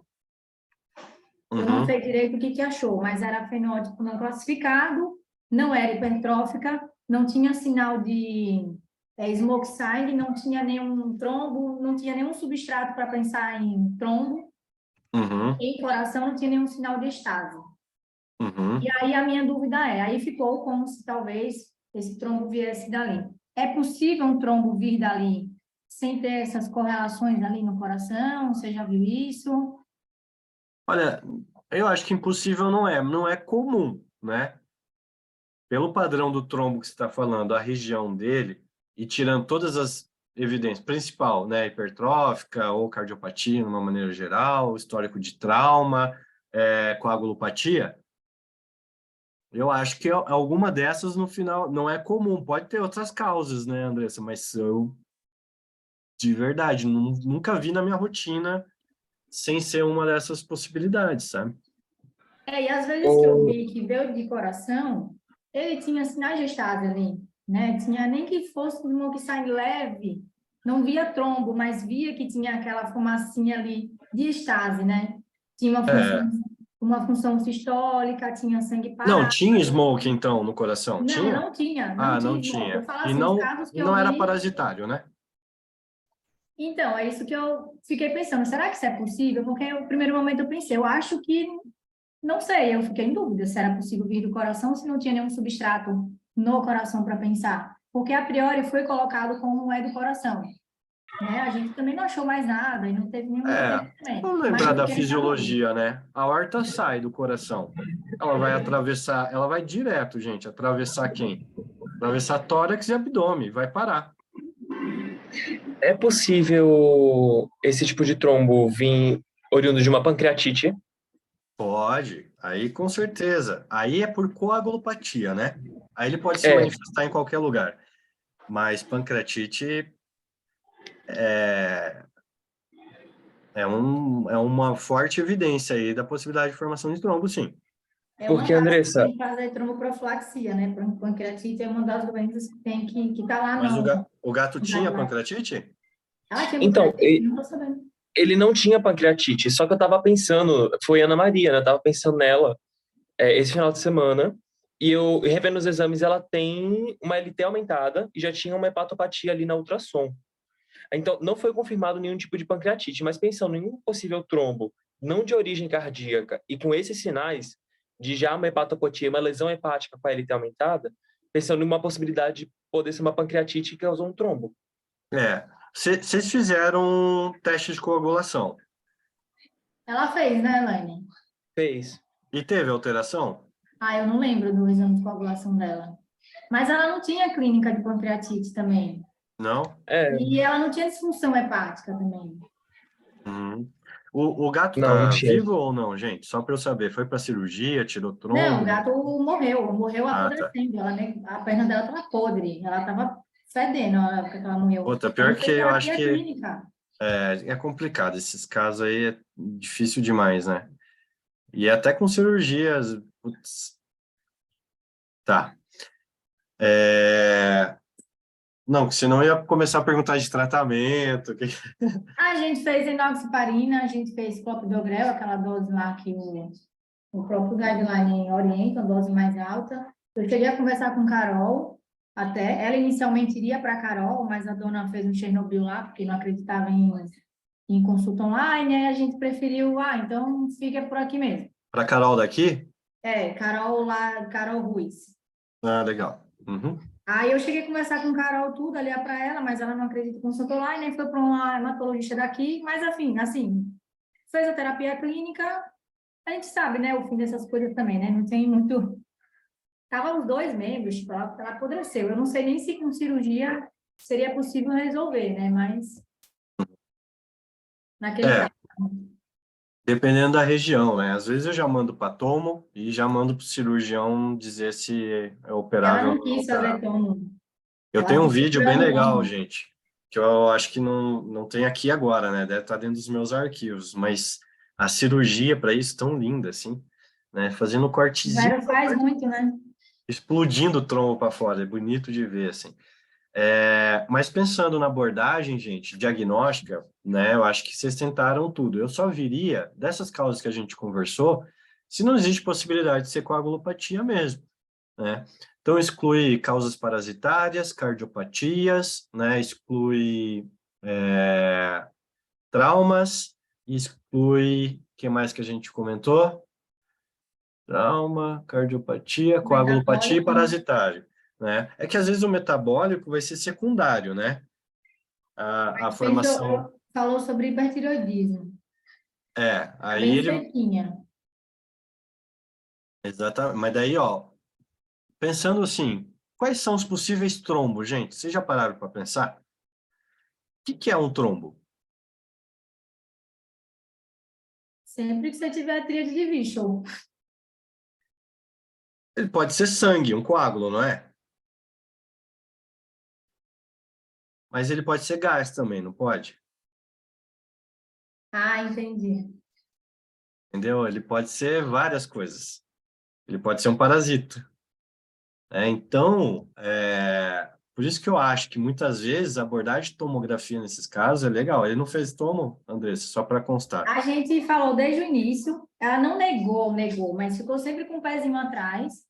No domingo que eu estava lá com ela, aí ela reconsiderou tudo, mas a gata morreu. Tipo, ela não negou, mas também não se empenhou, ficou meio com o pezinho atrás ali, sabe? Ah, vamos ver, precisa mesmo, prognóstico ruim, vai localizar e vai operar. Também entendo ela, né? Vai localizar e vai fazer o quê daí? Sim, Nessa questão, eu fui bem sincera com ela também, tipo, a gente quer entender, né? Mas é uma grana, tomo também, aí vai fazer o quê depois que achar? Entendeu? exatamente. Mas várias possibilidades, né, de fazer a formação do trombo. É que pela região, bate muito, assim, com cardiopatia, cardiohipertrófica. Então, às vezes, a gente dá um passo para trás e vai nas evidências mais padrão, né? Pô, tromboembolismo em gato, né? Aórtico, abdominal, ilíaco, essas coisas, cardiopatia, né? Aí vem né, a gente tem o resultado de uma cardiopatia, não deu hipertrófica clássica, não deu sinais lá de smoke, mas deu alguma cardiopatia não classificada. Opa, pode ser a origem daí. Agora, a abordagem, independente do tipo de trombo, né? Ela às vezes o paciente é diabético, né? Então, olha só, envolve, o Pablo comentou, a pancreatite, né? Às vezes é diabetes, né? E às vezes o tratamento da diabetes, isso é algo muito legal para um dia a gente conversar, tá, gente?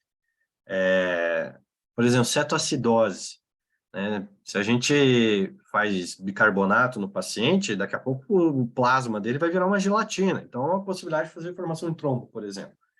Ou seja, várias evidências metabólicas que podem fazer a origem de trombo. Mas é que pelo histórico, por tudo que falou, né, às vezes antes o diagnóstico em si, ele vai usar recurso mais avançado. E vocês tentaram, tomografia ia ajudar muito nesse caso. Né? O cliente que não aceitou, vamos para cima do tratamento.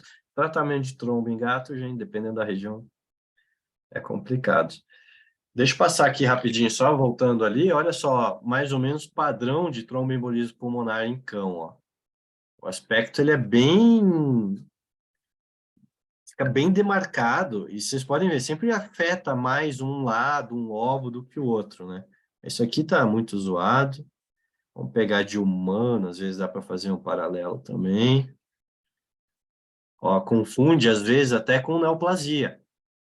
Três coisas que se confundem muito, gente, em imagem é trombo, neo, o aspecto igual, né? Neo e fúngica, tá? Eles são muito similares, assim. Vou te mandar uma imagem que eu tenho Ó, em humano no geralmente pega chat. bem um lado só. Um lado só. Você vê isso aqui em exame de imagem, ó. Bem legal. Dúvida, gente? Ou partimos para outros casos?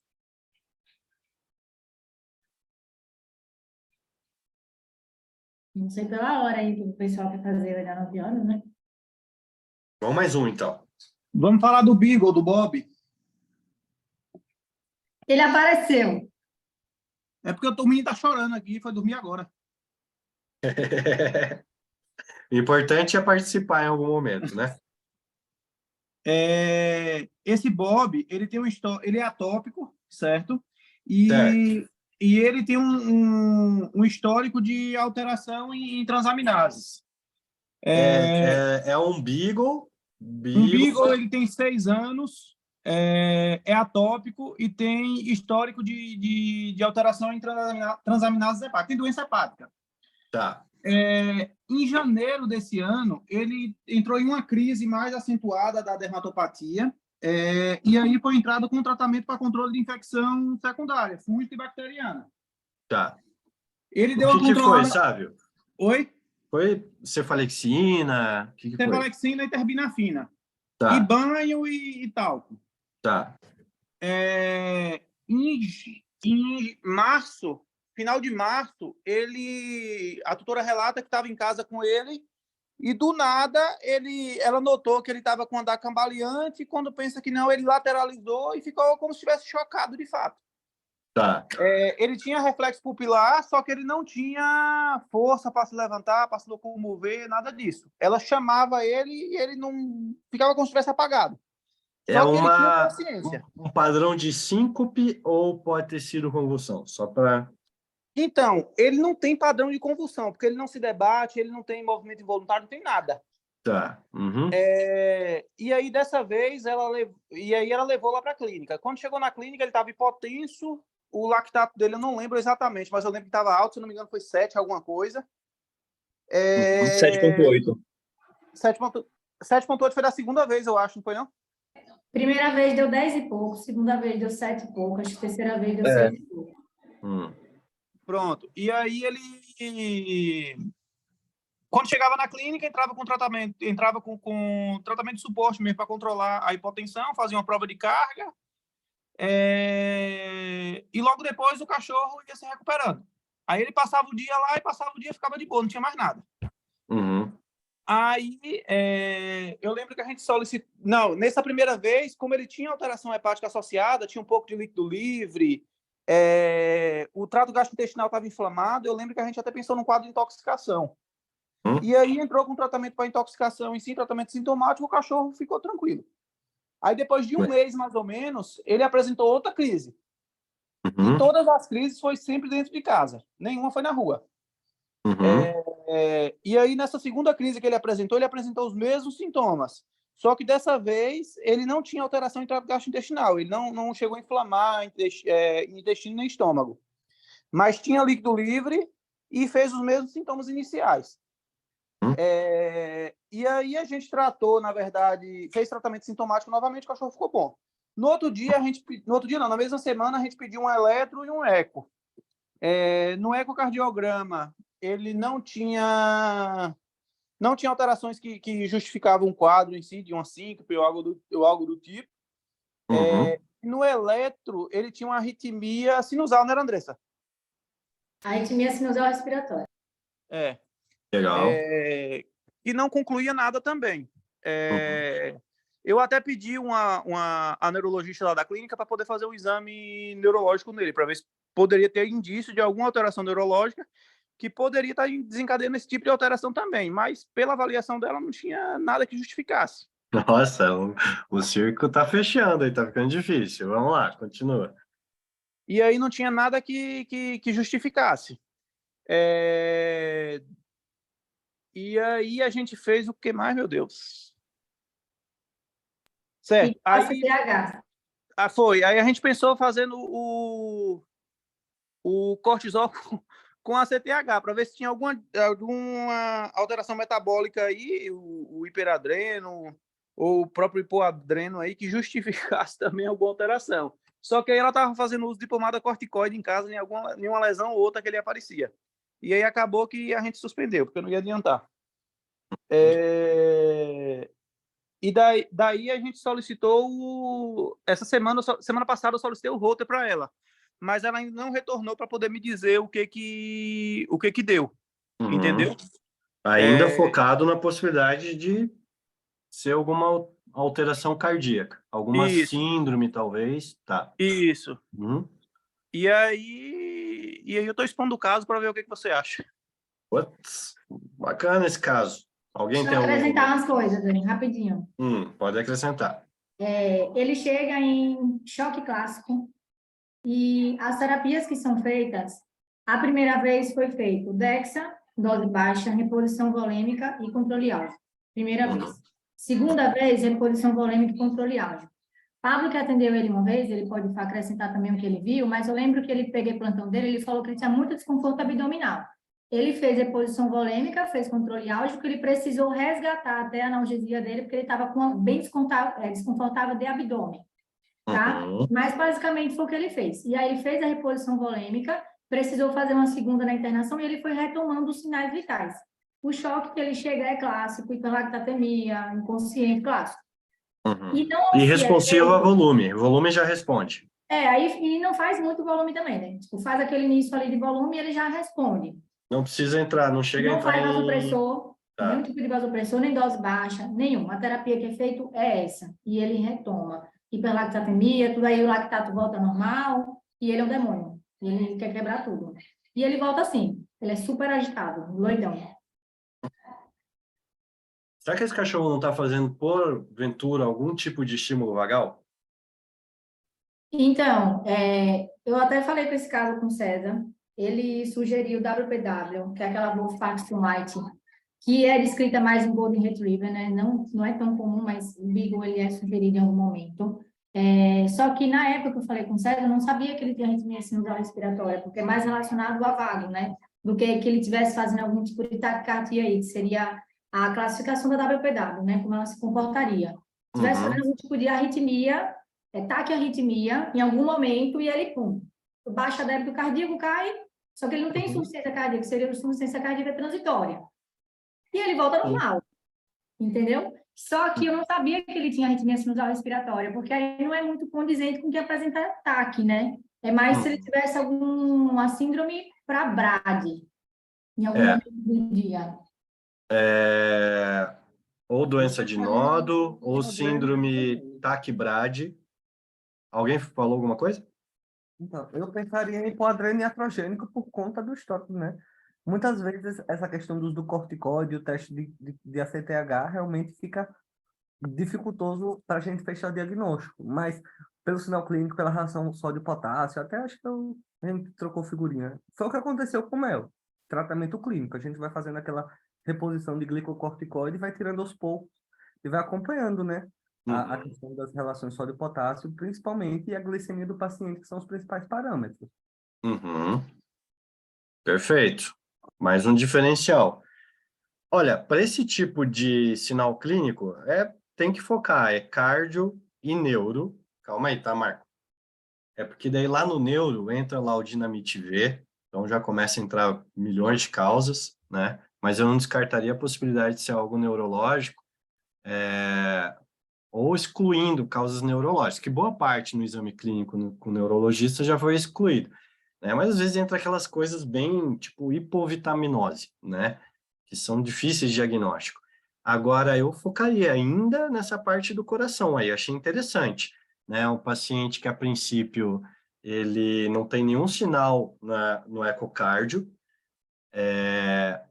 Cara, a ideia do Holter é perfeita.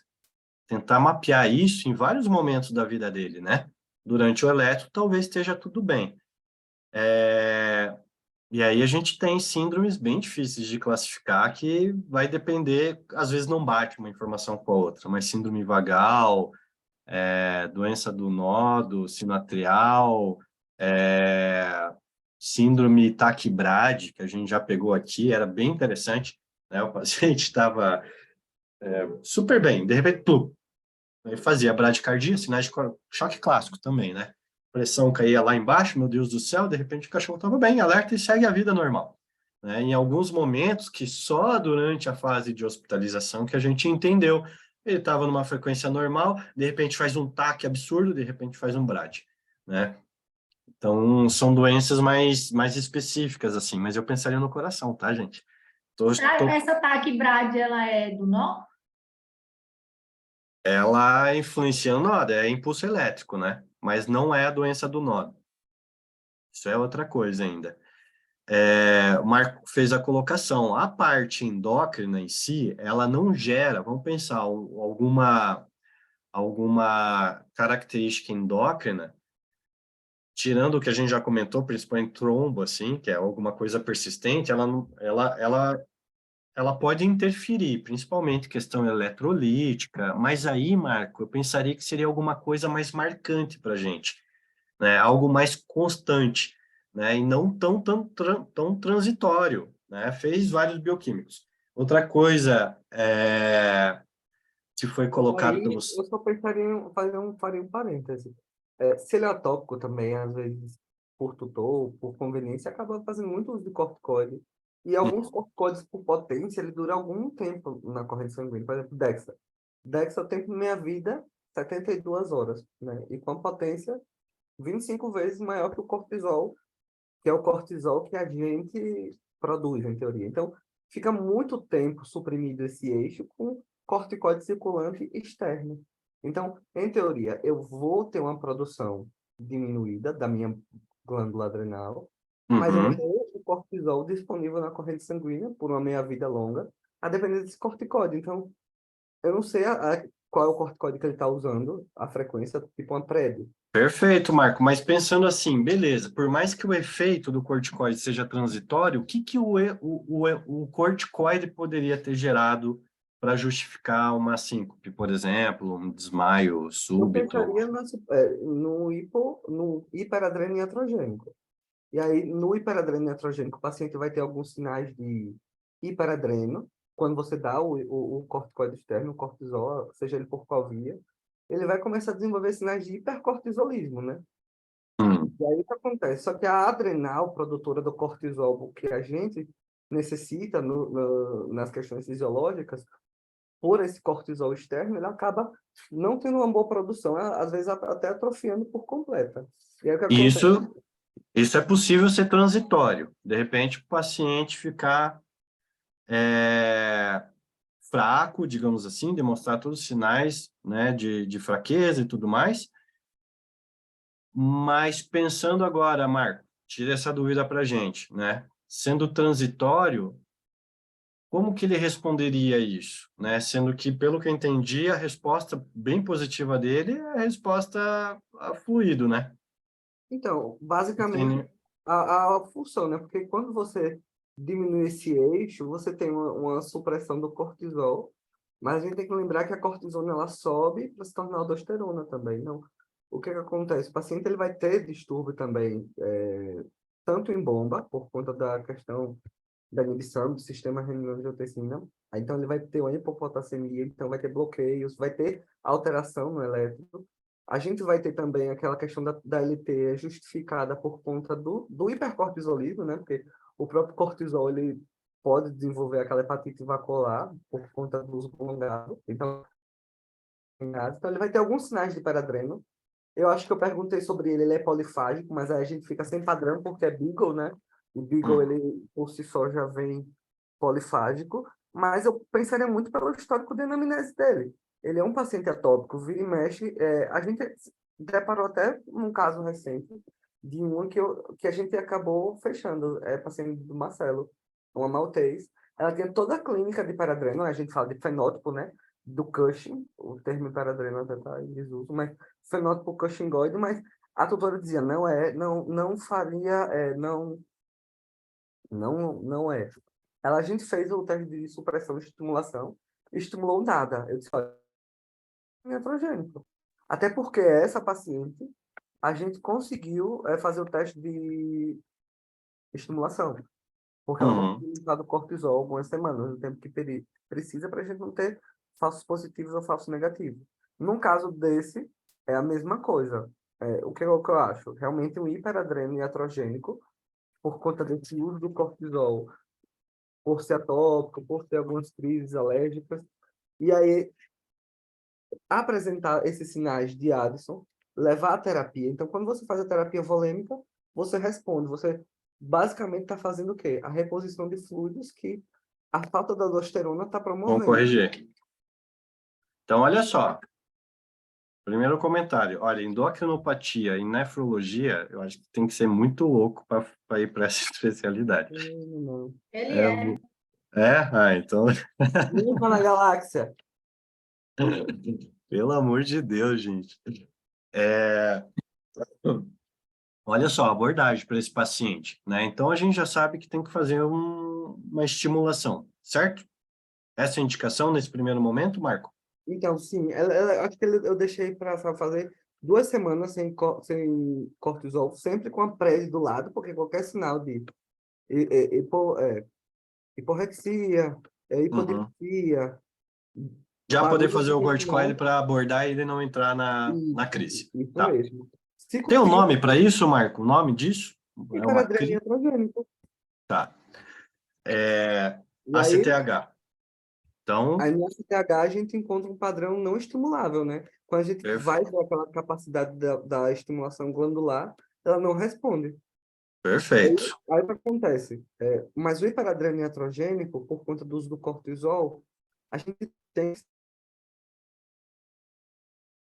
geralmente, quando eu tenho esses casos, eu dou a eletroglicemia, a creatinina, que são geralmente fatores que alteram muito rápidos com a falta tanto do hipocortisolismo e por conta do hipoaldosteronismo. Então, a gente vai ter uma relação sódio-potássio alterada, a gente vai ter uma glicemia baixa, uma pressão baixa. Então, a gente tem muito diagnóstico clínico no hiperadrênio iatrogênico. Então, assim, e uma coisa que eu gosto de avaliar, que eu aprendi na minha pós-graduação, é a gente mensurar tamanho de adrenal. Então, para um Beagle, é, tamanho de adrenal já é bem sugestivo da adrenal estar reduzida. E isso pode estar indicando o quê? Uma atresia dessa glândula, né? Por conta Perfeito. do estímulo. Aí eu Marco, vou você tem que ser professor, viu, Marco? Você no, fala muito bem, explica muito bem. Gente, eu acho que a abordagem é perfeita. Temos mais um diferencial aí, abriu um leque agora, né? Então, a princípio, tem estimulação com a CTH e agora a gente tem e o Holter, né? Que eu acho que também encaixa. E são duas previsões já de exame que vocês estavam tendo para esse paciente, né? Fora isso, aí se excluir totalmente qualquer cardiopatia. Uma coisa que dá para fazer, Andressa, mas talvez não seja muito interessante, é fazer estímulo vagal no paciente, mas tem que estar, né? Deixa antes, né? Um Holter mesmo e tria, né? Para saber se vai encaminhar para o marco, caso tenha alguma evidência de endocrinopatia. E aí, gente, eu acho que fica lá nas causas, possibilidades de causas neurológicas mesmo. Senão vai ser mais um daqueles diagnósticos. Como que fala quando não tem diagnóstico? É idiopático. Idiopático, como diz o House, que a gente é idiota o suficiente para não saber a causa. Vê isso. Legal, Marco, parabéns, cara. Tô gostando de você interagir aí com a gente. Olha só quanta Parabéns, informação, doutora. né? A gente pega um Então, porque caso. realmente nos dias que eu dou plantão, cai nas terças-feiras, aí fica difícil de interagir. Eu não Vamos gosto de mudar pegar o esse curso dia de pela plantão metade. aí, então, Marco. Não Olha gosto, eu só, fico isso é muito tão difícil. rico, discussão de caso clínico, né? Olha quanta coisa a gente já não vai aprendendo junto aí. Hoje a gente ia falar de casos de internamento, que é minha área, né? Mas a gente já foi para os casos mais aleatórios, que é clínico, especialista, é gostoso também de discutir. Só não sei se vai dar tempo de discutir. Vocês querem discutir mais algum? Não, acho que dá bom. Já tá bom? A Andressa está Eu também acho, preocupada, eu gente, que concordo, amanhã a gente tem Andressa. uma Amanhã a gente tarde tem inteira. plantão. Tem Oi? outro Amanhã a caso. gente tem plantão. Mas Quem tem falou, plantão. foi Sávio? Só é mais um, só mais esse agora. Ah, mas já Manda tem ver, plantão, sabe? Fábio. Vai, Manda deixa ver. ele, porque ele também nunca fala. É verdade, Tá Flávio. Pode nanando ele. falar. É, Tá eu, balançando a lava. Você tem uma hora, uma hora, sabe?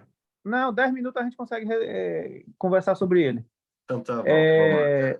É uma cadela border collie, ela tem 1 ano e 6 meses. Essa cadela, uns 4 meses atrás, ela fez, na verdade, após o exercício, o estímulo de exercício de passeio de rotina. Ela começou a ficar incoordenada e foi perdendo a força foi perdendo força. E aí ela se cedeu, deitou e lateralizou. Depois de uns 5 minutos, ela recuperou as forças e voltou ao normal, como se nada tivesse acontecido. Não teve sinal de convulsão, não foi digamos assim, a alteração não foi nada sugestivo de uma síncope nem nada do tipo, porque ela não perdeu consciência. Ela ainda tentava levantar a cabeça, só que ela não tinha força para poder conseguir levantar. E recentemente, no domingo, essa cadela apresentou esse quadro novamente. E aí ela fez o mesmo quadro como fez inicialmente. Ela estava brincando com outros cães e depois de uns 20 minutos, meia hora de brincadeira, ela começou a apresentar os sintomas novamente. Ela foi perdendo as forças e deitou e lateralizou. Mas ela não fica hipocorada, não fica descorada, tem reflexo pupilar presente. Só que essa cadela não tem exame, porque o tutor dela não tem condição Tá. financeira. Ô, Aí Sávio, eu convenci ele a fazer eco e eletro amanhã. legal. Desculpa só cortar rapidinho. O Sávio falou uma coisa que é importante, já muda bastante do quadro anterior, tá? Não tem repercussão hemodinâmica, tá, gente? E aí a gente já começa a pensar em outras possibilidades. Mas daí não tem exame, pode continuar, sabe? Estou pensando numa possibilidade aqui. Aí amanhã eu consegui convencer o tutor a fazer um eco em eletro para ver se tem algum tipo de alteração que possa justificar inicialmente. E outra coisa que eu estava pensando era numa doença genética da própria raça mesmo, que é o colapso do Border Collie. Legal. Outra coisa importante, gente. Nossa, sabe, eu já peguei um caso parecido. Padrão de raça, né? Histórico, a Já raça às peguei um vezes caso traz importante. parecido. E deixa eu te perguntar, ô Sávio, não fez nenhum exame por enquanto bioquímico para ver se tem hipoglicemia, vai que é Ela um fez, diabético? ela fez uns exames há uns 4 meses, estava tudo normal. O Tudo tutor é pão normal. duro. Ah? O tutor é pão duro. Ah, é pão dura? Não, mas uma glicemia às vezes já começa, assim, um exame mais básico, barato, né? Só para ver. Marco, como que foi teu caso aí? Tive um caso bem parecido. Não foi diagnóstico. Mas isso foi antes da pandemia. Era uma criadora de Border Collie. Ela tem uma guarda compartilhada e o cachorro fazia agility. E aí, no agility, ele começou a apresentar um comportamento como se fosse dispneia, coordenação, mas a temperatura normal, a dona, ela tem um certo manejo, é a Adriele, lá do canil, acho que o pessoal conhece. E aí, ele ia voltando, ele parecia ter um quadro de hipertermia em coordenação, mas não tinha alteração de temperatura, sabe? Ele só ficava incoordenado mesmo. E ia passando por exame bioquímico, fez exame de imagem, fez exame ortopédico e nada batia. E aí a gente viu uma síndrome que dava em alguns border collies, um problema genético, que dá realmente esses episódios esporádicos no border collie, numa deficiência de gene autossômico. E aí foi o mais provável que a gente ficou, né? Mas nunca mais ele apresentou. E aí aqui no Brasil tem até um exame, mas esse exame foi isolado do gene, foi feito para isolar o gene o sequenciamento genético do labrador, que é o EIC, o colapso induzido por exercício. Só que tem uma universidade dos Estados Unidos que eles estão fazendo o sequenciamento genético dessa síndrome só dos Border Collies. Uhum. Aí eles até pedem quem tem animais com esses sintomas para poder mandar o vídeo e mandar o material para poder fazer a análise lá. Ah, perfeito. Eu ia falar do colapso, Border, Shetland, né? E é neurológico, mas não sabia que tinha exame para isso, né? Achava que ia ser mais um diagnóstico clínico. Então, existe essa possibilidade, sabe? Para diagnosticar o colapso do Border? Tem essa universidade dos Estados Unidos que está fazendo o estudo de caso. E Ah, o que faz legal. aqui, sabe? O que você falou, que é para retriever, eu acho. É o EIC. Ele vai fazer, na verdade, o sequenciamento genético para o colapso induzido por exercício. Sensacional. E é bem esses, assim, os sintomas mesmo, né? Tem um vídeo, eu presenciei as 2 vezes. Aí o vídeo que eu vi no estudo lá da Universidade dos Estados Unidos é idêntico, é igualzinho, a mesma coisa que ela apresentou. Uhum. Bem característico, então. Legal. O que mais, gente? Comentários sobre esse caso. Alguém faria alguma coisa diferente? Sabe, faz a glicemia, tá? Se não vai estudo genético lá, 53 mil reais e tal, e aí é hipoglicemia. É o diabético. Não, tô brincando, mas às vezes, né, esse tutor, ele tem um border, ele é mão de vaca? São 2 bordas que ele tem. E acho que ele tem mais 2 pinchers e uma shih tzu. Nossa, pô, Pra faz os exames básicos ali. Diga lá, Pensa, Marcelo. é um dos clientes mais difíceis que tem na clínica ele. Sério? Reclama de consulta, quer ração de graça, até colírio, o que tiver, ele quer. É difícil esse cliente. Não, daí é difícil. Aí não tem colaboração, é difícil. Gente, olha, achei as discussões de hoje bem ricas, tá? Qual que é o objetivo? Não é muitas vezes, né? A Andressa, ela gosta de uma abordagem diferente, uma opinião diferente, né? Mas o objetivo principal era fazer com que vocês colocassem mesmo a experiência de vocês e ter opiniões diferentes. O que é importante de um diagnóstico, né? Independente qual seja o caso. Às vezes a gente não vai ter o diagnóstico na mão, então a ideia do que a gente poderia estar fazendo a mais é legal, sempre prever, gente, os principais diagnósticos e focar, às vezes, no básico, e às vezes não deu certo o básico, excluiu o básico, aí começa a ir para a parte avançada. Entender característica racial, vocês fizeram isso muito bem. Então, de tudo que a gente conversou hoje, né, eu vi que vocês já têm a abordagem certinha na mão. E que vocês já fizeram, a abordagem que eu digo é busca de diagnóstico também e tratamento ao longo de todos os casos. Então, parabéns, gente. Fiquei muito feliz hoje, né? Eu acho que dá para a gente ir envolvendo uma dinâmica, pelo menos uma vez aí por mês, de discussão de caso clínico, vocês trazerem exatamente isso, os casos que vier na mente, e a gente vai discutindo e ouvindo a opinião de todo mundo. Porque a próxima vez quero o Pablo falar um caso clínico aí também, Pablo. Ou até quem tiver, né, caso, a gente pode combinar Com antes, né? certeza, com Sugerir lá no certeza. grupo, falar, tô com caso, vamos falar hoje e tal. Exatamente, que eu acho que essa parte é legal. Isso eu gostaria, gente, que eu não tenho conhecimento geral, né? Eu tenho conhecimento sobre abordagem, tratamento, ou da minha especialidade, ou durante fase de tratamento, terapia intensiva, né? Então, vocês veem, olha só, o quanto vocês hoje trouxeram de outras informações, de outras condutas clínicas, por exemplo, que muitas vezes a gente não tem. O que eu queria de vocês, gente, é que isso não dependesse dessas reuniões. Sentem sempre entre vocês. Os hospitais mais fodásticos, né, que tem aí da medicina humana, eles fazem reunião clínica. Claro, a gente não consegue fazer isso todo dia, mas reunião clínica semanalmente, né? Então, eu sugiro que vocês tentem se juntar. O Marcelo, ele vai pagar uma pizza aí para vocês sempre estarem se reunindo presencialmente aí e discutindo o caso clínico, né? E sempre quando eu puder estar junto, eu quero estar junto também, né? Mas vocês já têm exatamente tudo na mão aí. Parabéns para vocês. Diga lá, Pablito.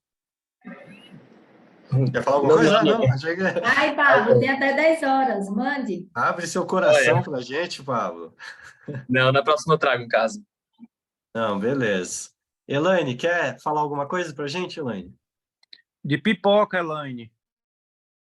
Elaine gosta de pipoca? Ah, não, é um paciente pipoca? Ama pipoca. Ah, ela ama pipoca mesmo. Olha que beleza, hein, Elaine? É o E você faz cachorro pipoca dela, para a que Só equipe o aí, cachorro Elaine? dela. Tem tudo, bichinho. Elaine, me tira uma dúvida. No Mr. Zoo, tem uma panela, uma pipoqueira aí para vocês poderem fazer pipoca? Senão a gente já conversa agora com o Marcelo para resolver isso. Ou um micro-ondas, né? Tem que ter, né? Não dá para trabalhar sem pipoca no plantão, não. Tem, graças a Deus tem tudo. Fernanda, quer falar alguma coisa? Fernanda, trainee aí, ó. Cadê ela? Apareça, Fernanda. Oi, Fernanda. Oi. Fernanda, você vai decolar aí nessa empresa. Você vai ver só. Foca nos estudos, aproveita as oportunidades essa modalidade de trainee aí, eu vou te falar que é um local onde a gente tem uma base bem sólida aí para depois tá dando uns passos maiores aí. Parabéns pela função, muito legal, seja bem-vinda, tá? Obrigada. Então tá bom, então, Marcelão. Sucesso? Graças a Deus. Obrigado aí por tudo, Daniel. Gente, obrigado, viu? Vamos lá, vamos somando aí Obrigada. nossas experiências, nossos conhecimentos e a coisa vai ficando cada vez mais forte. Um beijo para vocês, boa semana. Tchau, obrigada. Amanhã, plantão comigo. Até mais. Tchau, gente. Até. Boa noite.